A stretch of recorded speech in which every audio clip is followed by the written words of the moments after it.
Here's one of those beefs that I really didn't understand, and I never talked about it because, I was so lost in the sauce that I just said, well, why in the world are Hazel E from Love and Hip Hop and Winnie Harlow from America's Next Top Model beefing? I had no idea. I never understood it, but I'm about to find out right now, live on Meat Magazine. Click the thumbs up button, subscribe, choose all notifications right now. If you don't know what to say, just say hi in the comments. It helps with the algorithm. TMZ posted an article on February 17th of 2022 titled Hazel E, Hell Yes, I Went Ham on Winnie Harlow. Explains why on It's Tricky with Raquel Harper. Yes, Raquel Harper has her own show on Megaphone. Here's what TMZ wrote. Some might say Hazel E's crossed the line in her viral feud, but she has no regrets about clapping back at Winnie Harlow the way she has and insists there's more to come. Hazel went on the quote, It's Tricky with Raquel Harper podcast to break down her war of words with the model, which went nuclear when the insults got super personal and lasered in on both women's appearances. The Love and Hip Hop star told Rock that if people are going to roast her appearance, she feels it's only fitting for her to respond with the same intensity. As Hazel put it, if she's being pulled apart for the way she looks, quote, then nothing is off limits, end quote.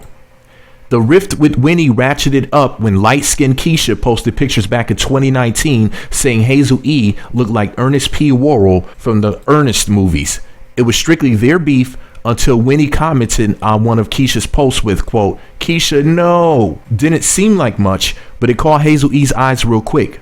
That's when she replied to Winnie, quote, look here, 101 Dalmatians. As you probably know, Winnie, a former top model star, has vitiligo, but Hazel E still piled on with, quote, in real life, if Tyra Banks didn't feel sorry for your malnutritioned ass, no one would know you. Pipe down, salt and pepper. Oh, wow, I didn't know she said that. Harsh for sure, but check out the clip with Rock. Hazel feels justified. You can see the full episode by following It's Tricky with Raquel Harper on Apple, Spotify, Google Podcasts, or wherever you get your pods. There's a new episode every week. Thank you, TMZ, for plugging that. I'm going to go have to check that out.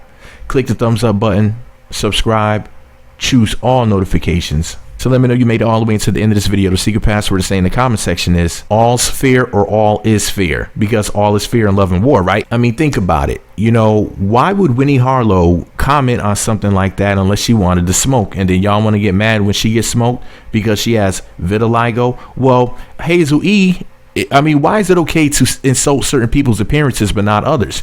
People who talk about how much Jay-Z looks like a quote-unquote camel, or let me see, who else do people publicly criticize the looks of and they get away with it?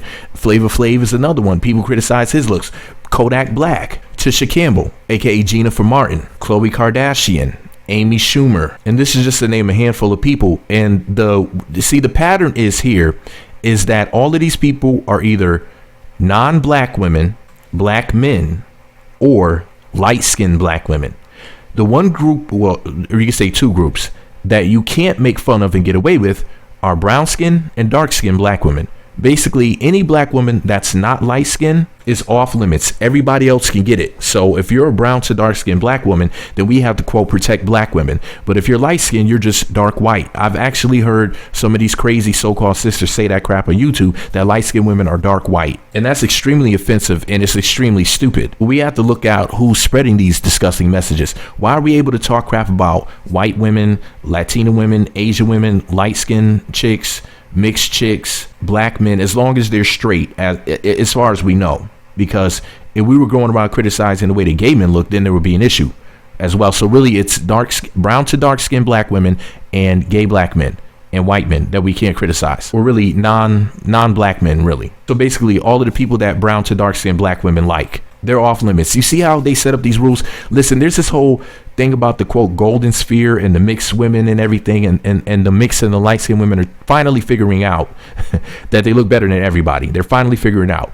And, they're basically staking their claim. They're like, look, like, we deserve to be on top of the pedestal because the dark skinned and the brown skinned black chicks have complained so much, and they've attacked so many people, and they've gone after black men so many times. They're going after light skinned and mixed women so many times that the light skinned and the mixed women are finally starting to wake up. And they're like, wait a second, this chick who doesn't look better than me, they tried to play nice with them for so long.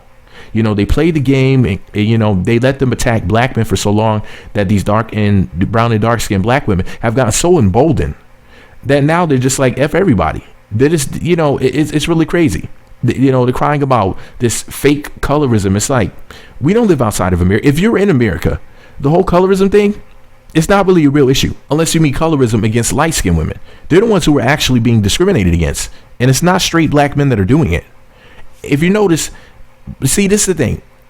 Black women have been using black men as their punching bag for so incredibly long that now they've extended the abuse to others. That's essentially what it is. I mean, there was a time where so-called sisters would speak out against, white supremacy and all this other stuff. And nowadays it's, what? F these black men. It's guys that look like me, brown to dark-skinned black men, the brothers that are being attacked. It's amazing. It's like, I don't know. First of all, I know, feminism, Gloria Steinem and stuff like that and whatnot, Miss Magazine, all that propaganda, CIA propaganda. I understand, that they put the battery in black women's back, but they don't have to follow it. You would think with the internet, with all of the information that they're privileged to have now at this point, they can go back to the 90s, to the 80s, to the 70s, to the 60s, to the 50s, etc.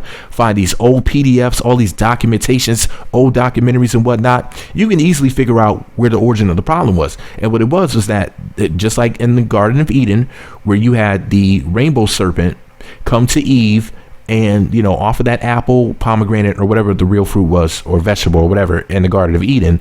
I know this is all symbolic, I understand, but that basically that quote freedom to eat from the tree of knowledge, and the rainbow serpent basically was like, look, eat this apple or pomegranate or whatever, Eve, and you'll be like God. And that's like what the white woman did with feminism to the black woman. She basically was dangling it in front of the black woman's face, and the black woman turned on Adam, Atum, the original man, the black man, all for a stinking apple. And I just realized how this, as I kept talking, the password to let me know you made it all the way into the end of this video is rotten apple. Okay? Because the black woman accepted the white feminist rotten apple and threw the whole black family away. Also that she could get symbolic white acceptance, because they'll use the black woman, of course, and when it comes to democratic politics, and if they want to go over there and be a Republican, even though they're basically saying that, or at least they're ramping up this whole conservatism equals terrorism situation, that is basically some behind the scenes stuff, and I don't want to really get into it in this video because it's very detailed, very nuanced, but long story short, they're basically getting rid of conservatism. Conservatives, or rather, they're using conservatives as pawns to be the quote bad guys. That's why they're radicalizing them. That's why they keep on pumping all of this false information in their faces and their heads, about those black people and stuff. They were doing that a long time ago, but now it's getting to a point where basically I don't know if they're gonna be putting conservatives in concentration camps. I don't know exactly what they're gonna do with them. I don't know if they're just gonna get rid of them. I don't know what they're doing, but the people specifically, well, the people behind the scenes, I mean, it's clear as day that they're radicalizing conservatives for a reason. And I understand they're ramping up, the whole like quote new civil war thing, and I get that part too. But after that's over, what's going to happen with the conservatives that are still alive? Basically they're turning them into the new red band on the arm people, basically the Fourth Reich. That's what they're turning them into, essentially. Anyways, you know what?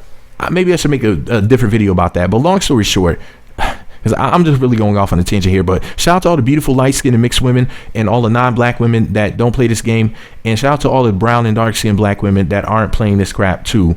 This whole, whatever you do, don't criticize a dark or a brown-skinned black woman. Everybody else can get it. Well, and of course, non-black men, their looks aren't being criticized like that either, no matter what they look like. They call them a bottom shelf Brad. You got these white dudes that white chicks don't even want, and they can get like some fly black chicks, fly in the outside. Of course, their insides are disgusting. But at the end of the day, black women's, a lot of black women, it's as if their whole life purpose is basically to be the black man's enemy or antagonist or whatever. It's really disgusting. It's really sad. I hear these so-called sisters bragging about, white men get the best of us. They get the best of the black women. The black men don't even get the best of us. And it's like, you think that's like a talking point? Do you think that that's supposed to make you look good? That you're saying that you're bragging about how white men get the best black women? Just some really bizarre stuff going on the internet. They're talking about if you're pregnant with a black male baby, don't have the baby. Anyways, I'll make separate videos about this because it's just too much going on. But anyways, so long story short, I gotta go, y'all. Click the thumbs up button, subscribe, choose all notifications. Excuse me for going off on a wild tangent here. It's just, there's a lot of stuff going on. Yeah. you know, yeah. I'm not even gonna tell y'all that, but look out for some surprises.